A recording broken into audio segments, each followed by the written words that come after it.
Hey everybody, this is Justin. This is Ben Clarfield. Ben Clarfield's trained professional NFL athletes. Justin now currently is training an entire football squad using the ATG principles. He's going to take you through the deep training system, ATG style, on how to do your bench squat deadlift in a more functional way that actually translates to the field to increase your athleticism while preventing injury, okay? So take us through it. Let's go. Right, so for football guys, everybody commonly hears the ideas of bench, squat, deadlift, right? Those are the numbers that you have to hit. Well, with ATG, we get a little deeper and we train the longest ranges. So to start out, let's break all of those down and build structural balance with them to actually understand, right, injury prevention, but also not being weak in a long or flexible position, right? So I'm going to start out. Just a couple simple football movements. This happens, so it makes sense that you would bench. But getting deep, if the arm gets caught, that's a risk too. So yeah, if we're weak here, right, also strides, if we can't get behind here with the arm, right, it's lacking acceleration forwards. So it goes for punching, but it also goes for stride length. So incline dumbbell press or, full range dips, same thing. What we're focusing on is classic, right, we're in a neutral position, right, you can explain. The magic of this is we can get deeper and deeper, so we get full range of motion all the way and really helping the shoulder girdle, not just at the top part, but really deep in the bottom part. So are the loads going to be a little bit less? Yeah, but you're going to get protection into the tendon and the joint and the connective tissue all the way in the bottom. And there's nothing wrong with pausing all the way in the bottom position. They're getting uncomfortable at the deepest ranges. So Justin's doing a great job, obviously. Yeah. So that's going to develop the front, right? And this is what we work on most often, right? Obviously, we can do regular bench, but getting in the deeper range, making sure we have no weak area there is better for injury prevention long term instead of just constantly repping, right, the front side. So what do we do to combat the incline bench? Chins, rows, rotator. You want the back part to be just as protected and as juicy and beefy. So you want the ability to do the opposite movements as you're pressing. You want to protect it and really get stronger. 1 + 1 is 3. If you do the front and the back, it makes you stronger all around. Yeah, I know the math doesn't math, but hey. Yeah. So right, then we're going into chin-ups, full range chin-ups, or rows, right? Whatever's applicable to you. We do both with my team, right, back in Jersey. So just for an example, in the press, we're getting here. In the chin-up, we're pulling from here. So we're working the reverse. So we're literally just here, touching chest, controlling the way down. Full range, the full range, getting the full lat stretch. Not kind of coming up a little bit and only going to here, getting everything all the way down, all of that stretch into the shoulder girdle, shin all the way over, really working all the way to the top. And not trying to get more reps that are bad, trying to make sure that every rep is quality, good range of motion, full stretch. A big thing to add in though, like still think about the bench squat deadlift, think about tempo. Tempo is most important. If I can hit incline dumbbell press with a little bit lighter weight, but the tempo is right and I can get that full stretch, I'm getting way more adaptation compared to just going like this. So same thing with the chins. I'm going here, 1, 2, 3, get that stretch, and I'm going again. Right, way more adaptation that way. The ability to control throughout a range of motion is a great base so that you can then layer power and strength on thereafter. But I think what we do in ATG, what Justin's saying is that if for football it's so important, is get a really good base of good connected tissue and strength through a full range, through all the different positions. Then we can layer strength on more and more strength on top of that, instead of trying to hit crazy numbers with terrible technique. Yeah. You can hit your crazy numbers if this is your base. Exactly. Absolutely. Right? So if you can't do chins, let's say you don't have chin-up bar, whatever it is, right? We're just doing full range of motion row, getting that full stretch at the bottom, right? Just another variation of working the reverse of the incline, right? So incline here, row. Pointing technique, if we can come around, if you bring your left foot out a little bit more, bring your left foot out a bit more to me, to my foot here, then you're going to have a better base so that you're not torquing the spine. You're going to really get a good position where you can really get all of that back posterior delt and all of the retractors of the upper back. Yeah, for sure. That's just a different variation of if you don't have chins. So let's move on to external rotation, building up the shoulder to actually protect us for this constant pressing motion, And right? you can't really talk about football if you don't talk about the quarterback position. So Justin isn't a quarterback, but he can fake it really well. What's the movement? Yeah. If you're gonna, there we go. So you can only go as far. Now Fernando was, but Yeah. if you can only go as fast forward as you can control the opposite movement in a way that has strength in the rotation backwards, Right. so external rotation. Right. So you can only go as fast internally as you can control externally. Yeah, and what are the muscles that you're contracting when you control this behind? Rotator cuff, this entire area right here. What's the movement to work on for that, right? You can grab either dumbbell or down there, we'll go to Fernando to show the example of the cable example, right? But using an external rotation, keeping this knee stable, pushing against the elbow, chest is up, turning towards the weight, controlling the way down. And if you can see, you want to get as much range of motion as possible. Now, people talk about a small detail that this comes up. Well, yeah, that's how the shoulder moves. If it moves internally, you're going to get a little bit of a shrug, and that's okay. As long as it's controlled, that's totally fine. Now, the other thing that people will do is they'll slip this out and kick it forward to cheat it. The other thing they'll do is they'll flip the wrist. So make sure the wrist is tight, knee is flexed, and you're not shifting towards my hand over here. And again, I think what Justin's saying, do the things right, do them methodically, don't rush the movement, don't have an ego in the numbers, then what's really great is the numbers will come. Numbers come naturally. The more intentional you are, yeah. Let's show a different variation of using a cable, right? Working the literal reverse in slow motion of a throw, right? But this isn't just for, where's he at? There he is. This isn't just for throwers, right? To build the backside, we're just This is developing my favorite upper this back variation. and rotator exercise. I use it with golfers, any athlete, swimmers. And if you have imbalances, what's an example? Then one of my favorite reasons, like for quarterbacks, you can do eccentric overload. Okay, so you basically go up with 2 and come down with 1. So you're gonna really be able to work what you were saying, that reverse strength. Stronger the brakes, the faster you can go. And the same goes for punching. So combat sports, the rotator cuff is, the stronger your rotator cuff, the harder you can punch. And the other thing, interestingly enough, from a military point of view, the stronger your rotator cuff, there's a direct correlation to shooting accuracy. Take that too. Yeah, yeah. The eye, the rotator cuff, it's been shown to be connected to the eye. So stronger, more control of the sight. That I learned from Paul. Yeah. Right, so developing all areas of the upper body, that's covered. Now let's move on to the lower, right? Working full range of motion, squats and deadlifts. So let's first go to squats, right? So, perfect example, right? You often see in college or high school gyms, right? Or at least what I experienced in my path, in my career. First? Yeah. A perfect. Here's a bad one. Yeah.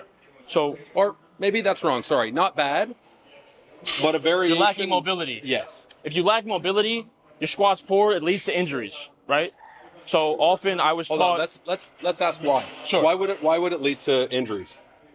In a game, You're compensating. One, you're using muscles that you shouldn't be using for that movement, right? okay, but you're in a position. We just drilled it. Let's see the football position. Yeah. You're going backwards. Yeah. And let's say you're going backwards, and you've never squatted below this, but I just hit you and you go below, and your joint is not ready under contact. Yeah. Your joint will blow. So it's a protective mechanism. So the way we see it, and maybe we're wrong, the way we see it is, what if we train in a controlled system in the gym where the risk is low, finding those ranges where we can actually strengthen so that if it happens on the field, Absolutely. It's not the first time it's ever happened Absolutely. under load. Absolutely. The biggest thing that I ask myself now with all football players is your training building stability for you to get into the most unnatural position that naturally happens in your sport and be cool, right? Can you roll your ankle and be like ready to go next play? Like, can you get into this position and be fine to go next play? You know what I'm saying? So the idea is with the squat, right, because most lack the ankle mobility and often come up with the ankles, we're just using here, right, getting the full range of motion. Why? Love box squats, love step-ups. Make this the base to get the most muscle development in the full range, right? I'm not knocking any of them. We do step-ups, and I love step-ups. Honestly, box squats are like a double leg step-up, so it's a good variation. But to get that deepest range of training with football players, develop the muscles all the way around the knee. And here, the hip is getting a lot of love too, right here. Right? I'm opening connective tissue, building VMO strength, right? And I can keep that posture up because I have this board under me,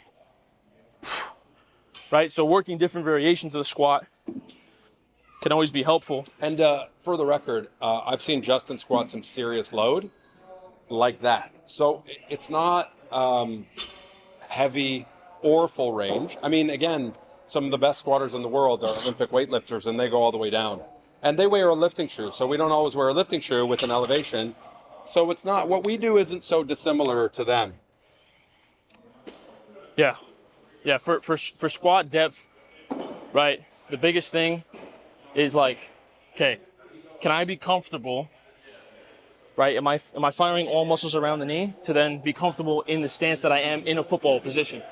Okay, but how do we then develop the hip extension or hip hinge to be comfortable in that position, not be tight or restricted here?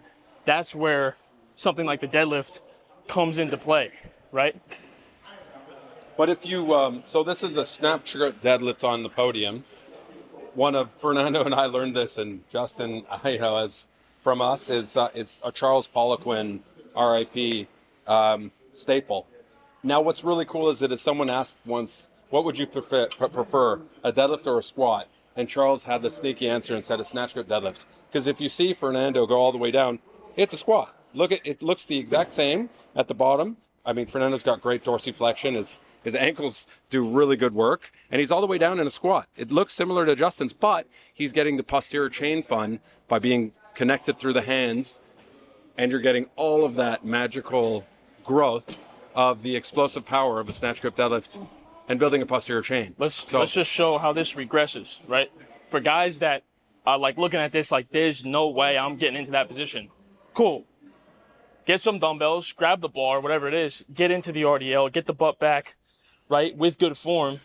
Just getting that stretch in the upper glute and hamstring and pressing up. Just working on simple hip hinge, combated with the squat, is more ideal to then get into this position, right? And then, obviously, this is not as much range of motion, and so there's not as much of a deep squat, but this isn't wrong. And then you go clean grip.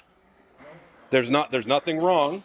We can progress it over time. Our idea also, and you know this, we agree, the goal for us is to have our athletes be with us forever. So we're not trying to figure out, well, let's find a quick 2-week solution. We think that this is good for life, but it's also great for your sport, but we think it's good for life. So I think the key is Fernando has spent years developing the ability to be in that position, whereas sometimes people look for a quick 2-week or 3-week fix. And if you can't get there, we give up on it. It's like, no, work towards doing that. And I think, I don't know, yeah. Yeah, no. And one last thing I want to say, which ties in with that, is it's about the tension you put on your muscle. So just because a clean grip deadlift will have more weight on the bar, it doesn't mean that it's more muscle tension when I have half the weight in a deeper range. Something to think with. Same thing with the squat.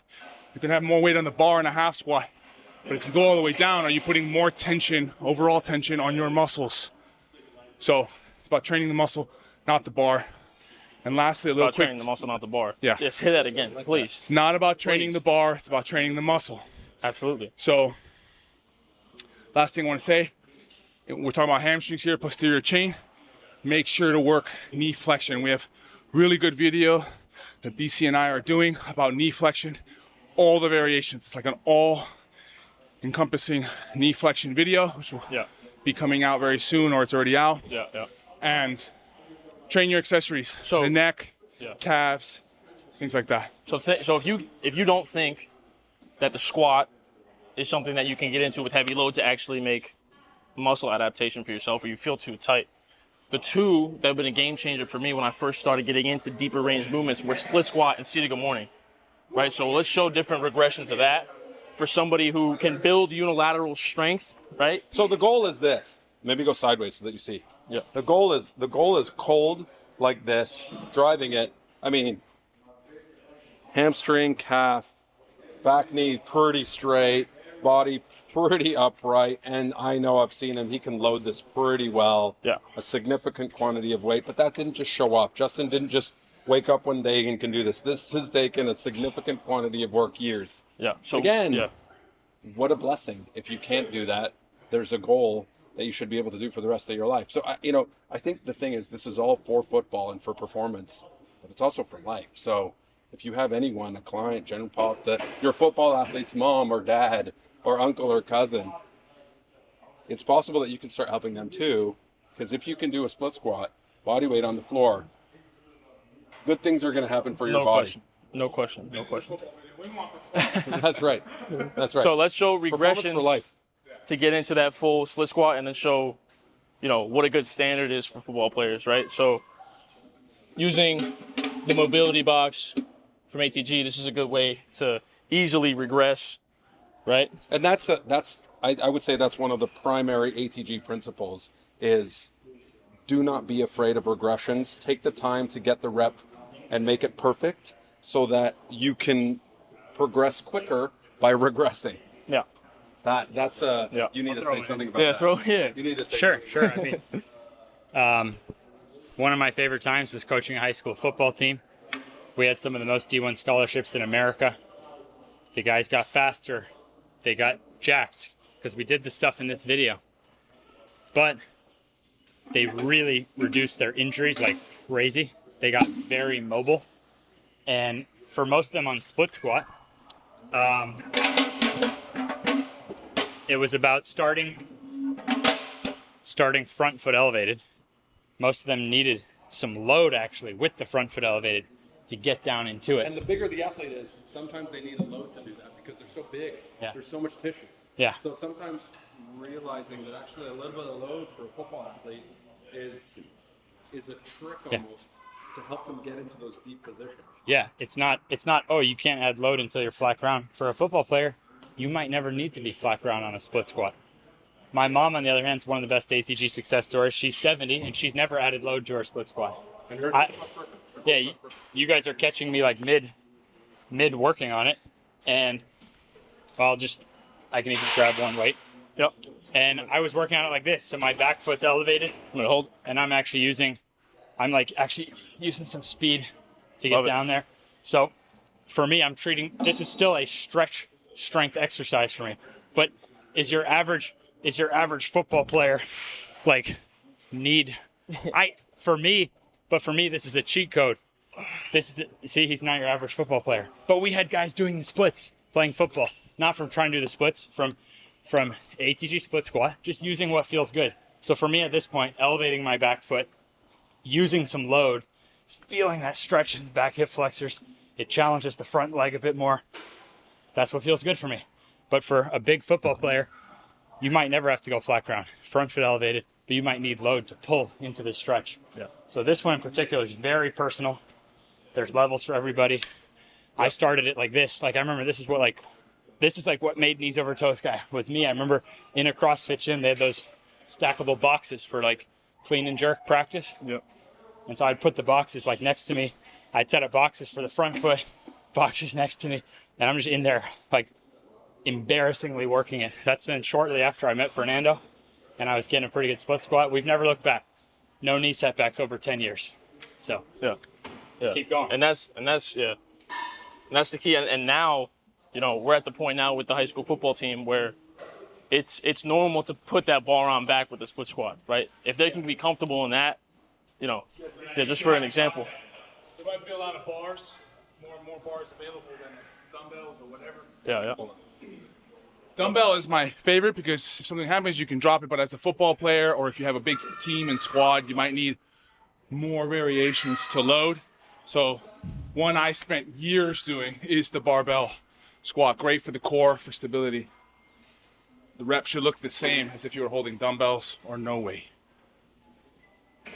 And yeah, just so you know, like Ben was saying, I started on a 12, 16, 18-inch box with dumbbells. Yeah. And then I started working down, got it down to about 8 inches, started going bar on back. Now I'm at flat ground. I'll never look back. But don't get frustrated if it doesn't happen in a month. I think Yeah, it took us all 6 months for the team to even get close to that. if you remove your ego when you lift, magic will happen over time. I mean, it was great to see Ben, Fernando's, Justin split squats. It's just, and it's not like Ben was born with this. Everyone knows he's had a bunch of knee surgeries, so it's regressing so that you can progress. I mean, we can't say it enough. Yeah. So to combat the split squat, right? If you, let's say like the deadlift seems too crazy to you, you're starting to have some back flare-ups in this position, you feel uncomfortable. Working, opening the adductor and groin, but also lengthening the glutes, right? A lot of football players have a ton of glute tightness trying to be in this position, but they're restricted. So the easiest way to start getting into opening that up is the seated good morning, right? Keeping this flat back, getting as deep as you can, actually lengthening from the glute. He's hip hinging, right? But he's getting opened up here. Magical adductors. Magical for the Right. adductors. Magical. So if you want to be explosive from these lower positions as a football player, right? But you're tight here, you'll never even be able to feel muscles fire correctly, right? So the seated good morning is a great way to actually feel activation of the legs while you're playing, right? And again, this regresses. Yeah. We can regress where you're limited, so people aren't afraid. And then you can progress, obviously, and load and time. I love Charles had a good one. This is actually great for skating too, for hockey and skating. What you would do with all of his hockey athletes is you take a video first 3 months of the off season, first bit of the off season, and show the athlete how terrible. This is salesmanship 101. Show them how terrible their seated good morning is. 3 months of work. They get onto the ice, they fly. Obviously, this is directly correlated to skating and sprinting strength, and also the ability to hit people explosively. 100%. But after 3 months, here's a video. Oh my God, look how you improved. Yeah. The sales trick worked, but it's real work. It's good work. It's not really a sales trick, but take your time. So a great one is pausing in the bottom and really letting it. So own the bottom, not just touching and getting out of it, but good control, pause, come back up, repeat, and get that pause on the bottom where the tissue can really open up. The most common mistake I see is allowing the hips, the knees, I should say, to come in way too much like this. Look at my foot being off the ground. This is correct.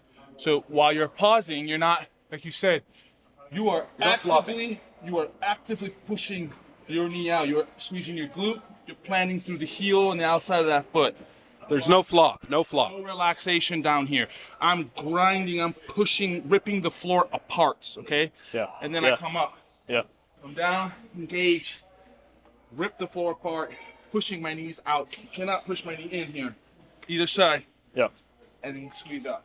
The biggest thing, this was the biggest correlation for me for get off, like 40-yard dash. So he's low. Right? He's low. Yeah. Any running position, the longer you can hold this position as you start coming out, and then coming up later, the faster you'll be. But if you come up too fast because your low back is weak, you're losing. Can you feel this activate in the low position out of a 40 or, from a lineman stance or just getting in and out of a break? Can you feel that fire, right? That's the biggest thing for me. Say it again? The athletes that can move from 0 to 5 yards the fastest make the most money in the world. Yeah. And so this is a direct correlation to the ability to get there fast. That first 5 yards, we work this. So a lot of people say you can't teach athleticism.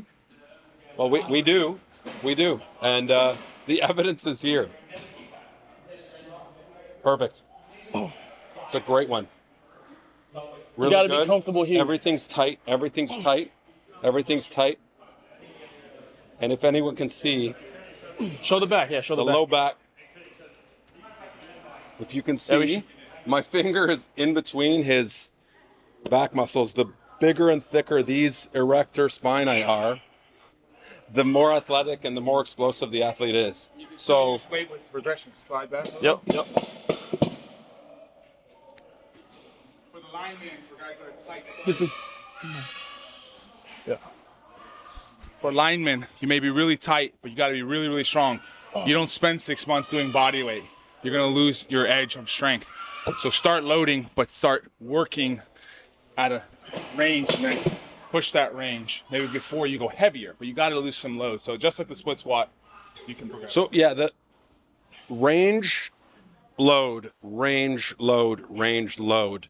It's this is where coaching's an art, and that's why Justin has a group of real athletes starting, and I've trained a bunch, and Fernando's trained a bunch, and that's what we the goal is. The art of coaching is seeing that and progressing in range, progressing in load, progressing in range, progressing in load, chasing the perfect rep. And one thing for any coach who's going into training a team this way, the biggest thing that has helped me making sure to think about that art of like load, range, load, range, load, range is have every single person be going, break down their form individually, because it's more about the technique. 'Cause in the long run, you can have guys in 6 weeks squatting all the way down with weight, with flat backs and not having pain, right? So how do we get there as fast as possible? Personally, for me, the easiest way has been I have them lined up. I'm breaking it down as I go down the line. And long story short, yeah, what Justin's saying is coach the shit out of them. coach, yeah. Don't be afraid to correct the technique. Don't be afraid. If you see it, well, I don't want to hurt their feelings, so I'm not going to tell them that they're not going all the way down, they're not pushing the knee far enough, their chest isn't far enough, they're not squeezing, they're not really. Don't be afraid of coaching people's technique and making them better. And yourself, be honest with yourself to be better too. Yeah. Mention the accessories. We're going to go accessories as well. So what else do we got now? we got calves, knee flexion, and neck for contact sports. We need it. Yeah. So let's break down calves. So the 3 calf movements that we do in ATG, we're going to just start with soleus work, bent knee. Bent knee, when your knees are bent, you hit soleus more, which is the calf muscle that crosses the ankle. There's data, I think it's a Swiss study, I could be mistaken, I'm throwing it out here, but it was the stronger your soleus, the less long-term lower body injury. So a lot of people say, oh, that's for bodybuilders, I don't need that if I'm an athlete. But actually, calf strength, it's the first thing that hits the ground. So you want that ability for your calves and your tibialis anterior to be strong so that the shock absorption doesn't travel up to the knee and the hip. So soleus, and the tensile structure. Well, the other thing with calves is we're on them all day, so it's hard to train them. So we really need to load them. Yeah. I'm a big fan of pauses in the bottom also. So a nice long pause to take out that bounce. And there's all kinds of different ways to train them. Soleus. And another one that is, this is ATG fame. Tibialis raises. I really love the tib bar. We also have a tib machine too. But what we do is I really like the stretch that you get when your knees are straight. So to anterior tibialis, we really load this up. You get a real deep stretch all the way up. I like to think about flexing my calves at the bottom to get even longer Which stretch. is the opposite muscle group. So again, when you squeeze the opposite muscle group, you're going to get real work on the one that you're working. So again, this meaty, chunky part. Love it. So this, building both sides of the lower leg. Meatball anterior tibialis. Jersey meatball anterior tibialis. Yeah. So both sides of the lower leg, right? This is also going to help with getting into a squat and not having that pain. Sometimes people have little flare-ups in the lower leg because it's too weak to get into that squat. So it's good, right, for ankle stability, right, preventing just little tweaks or little twists, right? Getting full range of motion in that position, to be prepared if you have any, obviously football being high contact, right? But another accessory or another variation is the standing calf raise. So again, gastrocnemius, calf muscle that crosses the ankle and the knee, and one of the most important muscles to stabilize the knee, because it inserts all the way up behind the hamstring. Single leg, double leg, on a slant, with a machine, holding a dumbbell, all kinds of different variations, getting the stretch, like long pauses, high rep, all kinds of good stuff. That's key. Again, people say, oh, it's for bodybuilding. It's athletic performance, really. I had brutal, on calves. I had brutal shin splints. It was actually the #1 injury I had during my high school career, if you will, for football. I would play games. I wouldn't be able to walk all week. And I would have to tape up and put the creams and take an Advil just to get to the next game, get through practices, okay? So bodybuilding, whatever, this is super sport performance. It's the ability to handle. So I treat the calves, kind of we were talking about how the brakes to go fast, this is like the suspension. If you cannot handle the weight that you're putting down through the ground, strong hips, weak calves, you're gonna blow out the shins, you're gonna roll your ankles, you're gonna not be able to absorb and harness the power that you're creating from those strong hips. Yeah, you try to make a cut with weak calves. It's playing with fire. The amount of ankle sprains in football, basketball, soccer, any performance sport, and then thinking that calf work and tibialis work is bodybuilding and not athletic performance. It's kind of silly. And just one more thing with accessories, we are still working the longer range so that I can get into these positions and not have I'm already used to training like that. Like my tib can go behind me and it's strong there, right?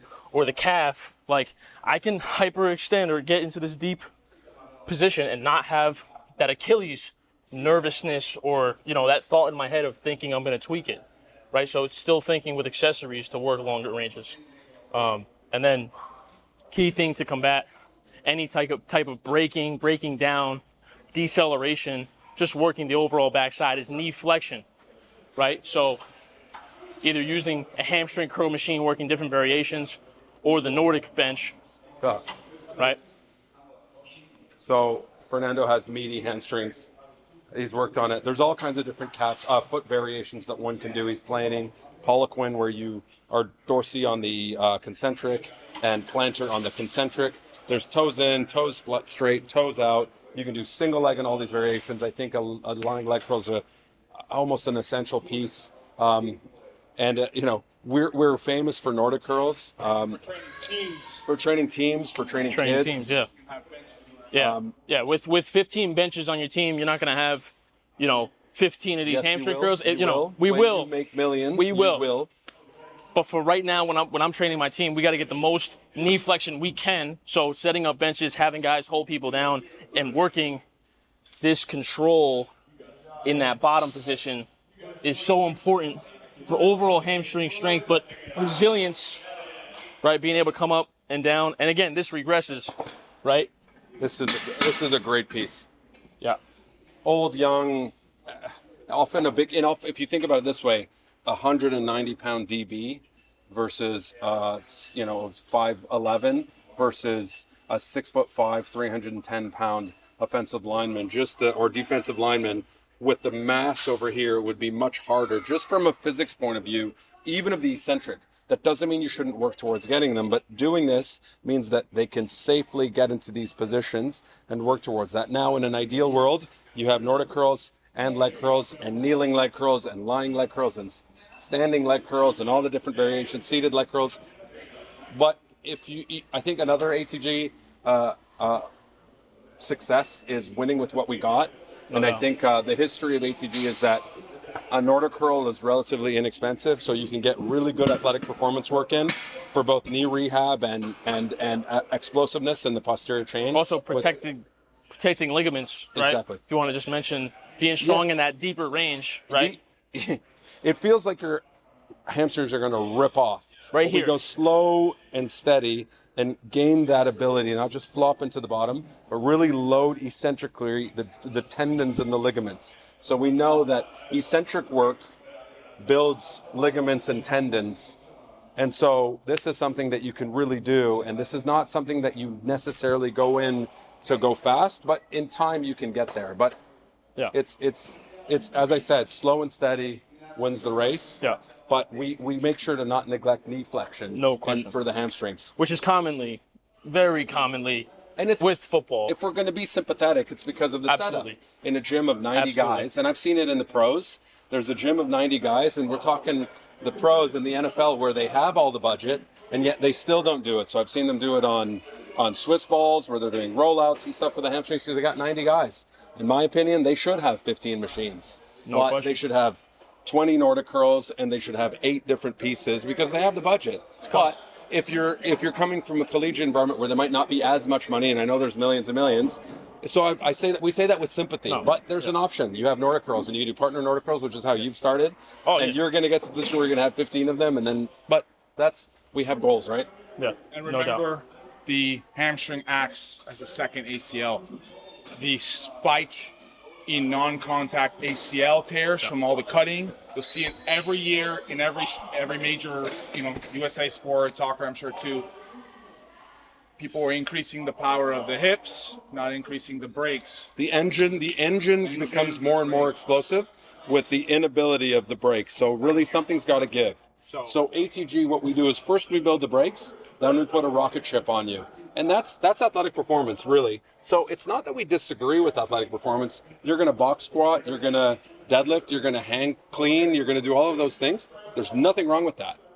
However, the problem is we believe that you need to really develop really, really rock solid foundations in the brakes, so that with that rocket ship of your posterior chain, you can protect the knee. And so, I would go so far as to say, this is a bold claim maybe, that non-contact injuries should not happen in the knee.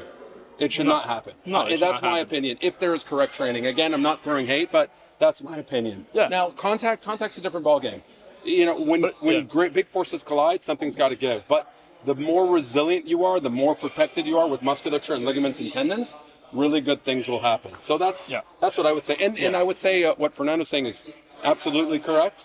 There is an absolute epidemic in soccer, not just football, soccer, football, basketball, volleyball, and especially with females too, but not only of ACL tears and meniscus tears. And the medical industry is making a lot of money on surgeries, but they're fixing it. But if there were a better solution, I think with training, we're here to help as best we can. Both claims, but the proof is in the pudding. I think we do good work. He does great work. We've done great work, Fernando. All of us at ATG. Anyway. And if this seems new, or if that sounds like a bold claim, why don't you try every movement that we've just done, regress to the level that you can handle, building both sides, and see if you see improvement, right? If you see improvement with knee flexion, and then you go and play your sport, and you're like, well, my knee doesn't feel as painful as it did. Awesome, that's a step in the right direction. So that's all we're trying to say here. We're right? just here to help, and we believe that our methods can help. Really, Absolutely. no hate, no. We're just here to help. Last thing before we bang this out is neck. One thing. Contact sports, right? We got to build all around here, right? Constant contact. When this gets hit, 50% yes. less concussion. That's right. Hold on.